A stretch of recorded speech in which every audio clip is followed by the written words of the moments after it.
வணக்கம். முருகன் விலாக், மூளை முருகன் விலாக். வெளிநாட்டு செய்திகள் வாசிப்பது உங்கள் முருகன். முதலில் தலைப்புச் செய்திகள். வியக்க வைக்கும் புதுமை, பனியால் சூழப்பட்ட சவுதி அரேபிய பாலைவன நிலப்பரப்புகள். கிறிஸ்துமஸ் தினத்தன்று போரை நிறுத்துங்கள், போப் இன் கோரிக்கையை நிராகரித்த ரஷ்யா. வெற்றிகரமாக விண்ணில் பாய்ந்தது அமெரிக்க செயற்கைக்கோள் ப்ளூ ஃபிரேட். துருக்கியில் விமான விபத்து, லிபிய ராணுவ பிரதானி உட்பட 8 பேர் உயிரிழப்பு. பாகிஸ்தானில் துப்பாக்கிச் சூடு, 5 போலீசார் 8 பயங்கரவாதிகள் உயிரிழப்பு. நிறைவு பெற்றது தலைப்புச் செய்திகள். தொடர்பான விரிவான செய்திகள்.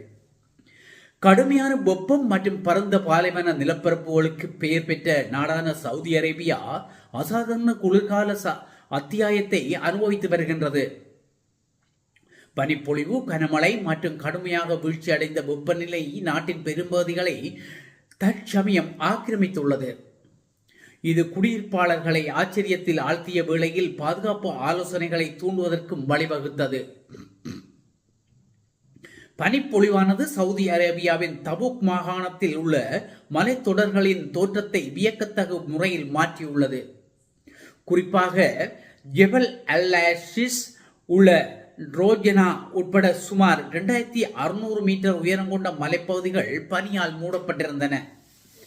ஹெயில் நகரை சுற்றியுள்ள பகுதிகள் உட்பட ஹெயில் பிராந்தியத்தின் சில பகுதிகளிலும் பனிப்பொழிவு ஏற்பட்டது. இது மத்திய கிழக்கு நாட்டில் அரிதான நிகழ்வு. அதிகாலை நேரங்களில் சில இடங்களில் வெப்பநிலை 0 டிகிரி செல்சியஸுக்கும் கீழே குறைந்தது. இதனால் உயர்ந்த நிலங்களில் பனி குவிவதற்கு சாதகமான சூழ்நிலைகள் உருவாக்கின. குளிர்காற்றுடன் பல பகுதிகளில் பரவலான மழை பொழிவு பதிவானது. தேசிய வானிலை ஆய்வு நிலையத்தின் தகவலின்படி ரியாத்தின் வடக்கே உள்ள அல் மச்மா மற்றும் அல் ஹாட் ஆகிய இடங்களிலும் பனிப்பொழிவு காணப்பட்டது. அங்கு திறந்தவெளி பகுதிகளிலும் உயரமான நிலப்பரப்பிலும் பனி படிந்துள்ளது. இது சவுதி அரேபியாவின் காலநிலை வரலாற்றில் ஒரு அரிய மற்றும் மறக்க முடியாத தருணத்தை குறிக்கின்றது. இதேவேளை ஐக்கிய அரபு எமிரேட்ஸில் எதிர்பாராத குளிர்கால மழை, தெற்காசியாவில் வரலாறு காணாத வெப்ப அலைகள், பொதுவாக வறண்ட மத்திய கிழக்கு பகுதிகளில் ஏற்பட்ட திடீர் வெள்ளம் மற்றும் ஐரோப்பா மற்றும் வட ஆப்பிரிக்காவின் சில பகுதிகளில் ஏற்பட்ட அசாதாரண பனிப்பொழிவு நிகழ்வுகள் காலநிலை மாற்றத்தால் உலகம் முழுவதும் வானிலை நிலைமைகள் அடையாளம் காண முடியாததாக மாறி வருகிறது என்பதை காட்டுகின்றன.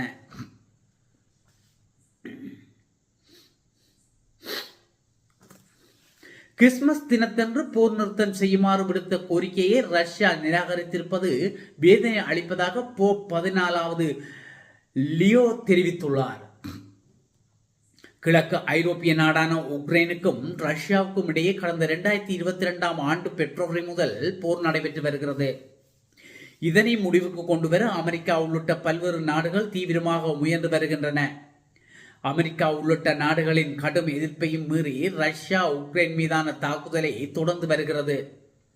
இதனிடையே இன்று உலகம் முழுவதும் கிறிஸ்துமஸ் பண்டிகை கொண்டாடப்பட உள்ள நிலையில் ஒரு தினம் மட்டும் போர்களை நிறுத்தி உலக அமைதியை கடைபிடிக்க வேண்டும் என்று போப் 14வது லியோ கோரிக்கை விடுத்தார். ஆனால் போப்பின் இந்த கோரிக்கையை ரஷ்யா நிராகரித்து விட்டது.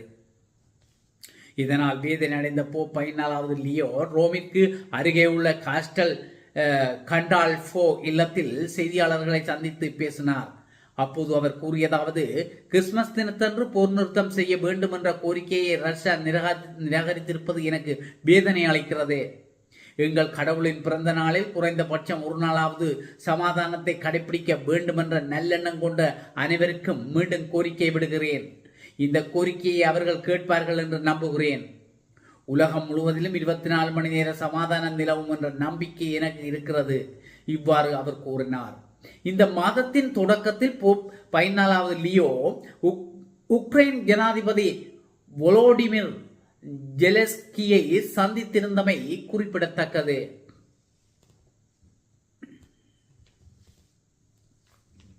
இந்திய விண்வெளி ஆராய்ச்சி நிறுவனமான இஸ்ரோ உள்நாடு வெளிநாடுகளில் செயற்கைக்கோள்களை விண்ணில் ஏவி வருகிறது. அந்த வகையில் அமெரிக்காவின் AST தொலைத்தொடர்பு நிறுவனத்திற்கு சொந்தமான தகவல் தொடர்பு சேவைக்கான ப்ளூபேர்ட் பிளாக் 2 செயற்கைக்கோளை இஸ்ரோ நேற்று வெற்றிகரமாக விண்ணில் ஏவியுள்ளது. விண்வெளியில் இருந்து நேரடியாக ஸ்மார்ட் போன்களுக்கு அதிவேக இணைய சேவையை வழங்குவதுதான் இந்த செயற்கைக்கோளின் பிரதான நோக்கமாகும். இதன் மூலம் தொலைத்தொடர்பு கோபுரங்கள் இல்லாத அடர்ந்த காடுகள், மலைப்பகுதிகளிலும் 5G வேகத்தில் இணையம், வீடியோ அழைப்புகள் மற்றும் குறுஞ்செய்தி சேவைகளை பெற முடியும். ப்ளூபேர்ட் பிளாக் செயற்கைக்கோள் 6100 கிலோ எடை கொண்டதாகும். இந்த செயற்கைக்கோள் பாகுபலி ராக்கெட்டான LBM-3-M6 மூலம் விண்ணில் ஏவப்பட்டது. ஆந்திர மாநிலம் ஸ்ரீஹரிகோட்டாவில் உள்ள சதீஷ் தவான் விண்வெளி ஆயுஷ் மையத்தில் உள்ள 2வது ஏவுதளத்திலிருந்து நேற்று காலை 8:55 மணிக்கு பாகுபலி ராக்கெட் மூலம் செயற்கைக்கோள் விண்ணில் ஏவப்பட்டது. இதன் மூலம் 6100 கிலோ எடை கொண்ட செயற்கைக்கோளை முதலாக வெற்றிகரமாக விண்ணில் ஏவி இஸ்ரோ சாதனை படைத்துள்ளது. இதுபோன்ற எடை கொண்ட செயற்கைக்கோள்களை அமெரிக்கா உட்பட பல்வேறு நாடுகள் முன்னதாக பிரான்ஸ் காயானாவில் இருந்து ஏவின. தற்போது இவ்வளவு எடை கொண்ட செயற்கைக்கோளை முதல் முறையாக இஸ்ரேல் ஏவியுள்ளது. துருக்கி தலைநகர் அங்காரா அருகே நிகழ்ந்த கோர விமான விபத்தில் லிபிய ராணுவ பணிக்குழாம் பிரதானி ஜெனரல் முகமது அலி அகமட் அல் ஹத்தாத் உட்பட 8 பேர் உயிரிழந்தனர்.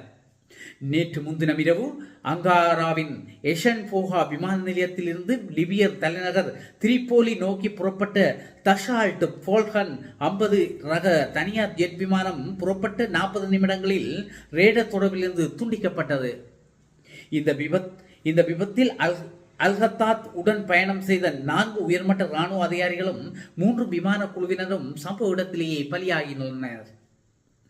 துருக்கி அதிகாரிகளின் முதற்கட்ட விசாரணையின்படி இந்த விபத்தில் எதுவித சதி வேலைகளும் இடம்பெறவில்லை என்பது உறுதி செய்யப்பட்டுள்ளன. விமானத்தில் ஏற்பட்ட தொழில்நுட்ப கோளாறு, குறிப்பாக மின் கசிவு காரணமாக அவசரமாக தரையிறங்க முயன்ற போது ஹைவானா மாவட்டத்தின் கெஷ்கா கிராமத்திற்கு அருகில் விமானம் வெடித்து சிதறியதாக தெரிய வந்துள்ளது. துருக்கி மற்றும் லிபியா இடையிலான ராணுவ ஒத்துழைப்பை மேம்படுத்துவதற்கு உயர்மட்ட பேச்சுவார்த்தையில் கலந்து கொண்ட பின்னர் அவர்கள் நாடு திரும்பிய போது இந்த துயரம் நிகழ்ந்துள்ளது. லிபிய ராணுவத்தை ஒன்றிணைப்பதில் முக்கிய பங்காற்றிய அல் ஹத்தாத்தின் மறைவு நாட்டுக்கு பேரிழப்பு என அந்நாட்டு பிரதமர் அப்துல் ஹமீத் தபீபா தெரிவித்துள்ளார். மேற்கு லிபியாவில் செல்வாக்கு மிக்க அதிகாரியாக திகழ்ந்த அவர் பிளவுபட்டு கிடக்கும் நாட்டை ஐக்கிய நாடுகள் சபையின் மத்தியஸ்தத்துடன் ஒருங்கிணைக்கும் முயற்சியில் தீவிரமாக ஈடுபட்டு வந்தார். இவரின் மறைவையொட்டி லிபியாவில் 3 நாட்கள் தேசிய துக்கம் அறிவிக்கப்பட்டு அனைத்து அரசு அலுவலகங்களிலும் தேசிய கொடி அரைக்கம்பத்தில் பறக்க விடப்பட்டுள்ளது. துருக்கி அரசு இது குறித்து விரிவான விசாரணையை தொடங்கியுள்ள நிலையில் லிபியாவிலிருந்து ஒரு விசேட குழுவும் அங்கு விரைந்துள்ளது. பாகிஸ்தானில் வடமேற்கு பகுதியில் பயங்கரவாதிகளும் போலீஸ் தரப்பினரும் நடத்திய துப்பாக்கிச்சூடு மற்றும் குண்டு தாக்குதலில் 5 போலீசாரும் 8 பயங்கரவாதிகளும் கொல்லப்பட்டதாக அந்நாட்டு போலீசார் தெரிவித்துள்ளனர்.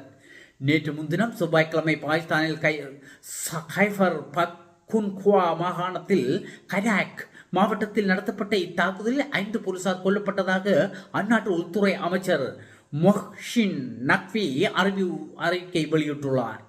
தாக்குதல் நடத்தப்பட்ட பின்னர் போலீசார் தேடுதல் நடவடிக்கையில் ஈடுபட்ட போது அப்பகுதியில் 8 பயங்கரவாதிகள் கொல்லப்பட்டிருந்தமை தெரிய வந்துள்ளது. இந்நிலையில் தாக்குதலுக்கு கண்டனம் தெரிவித்துள்ள பாகிஸ்தான் பிரதமர் ஷெபாஸ் ஷெரீப் பயங்கரவாதத்துக்கு எதிரான போரில் போலீஸ் தரப்பினர் எப்போது முன்னின்று செயற்படுவதாக கூறியுள்ளார். மொஹ்சின் நக்வி கூறுகையில் போலீஸ் உத்தியோகத்தர்கள் மீது நடத்தப்பட்ட தாக்குதலானது கொடூரமான காட்டுமிராண்டித்தனமான செயல் என்றும் தியாகிகளின் தியாகங்கள் வீண் போகாது, இதற்கு அரசு முழு பலத்துடன் பதிலளிக்கும் என்றும் கூறியுள்ளார். தாக்குதல் தொடர்புபட்ட பயங்கரவாதிகளை தேடும் நடவடிக்கையில் பாகிஸ்தான் பாதுகாப்பு படையினர் தொடர்ந்து ஈடுபட்டு வருவதாக தெரிவிக்கப்படுகிறது. இத்துடன் இந்த வெளிநாட்டு செய்திகள் நிறைவு பெறுகின்றன. மீண்டும் ஒரு செய்தியில் உங்களை சந்திக்கும் வரை உங்களிடம் விடைபெற்றுக் கொள்வது நன்றியுடன் முருகன். வணக்கம்.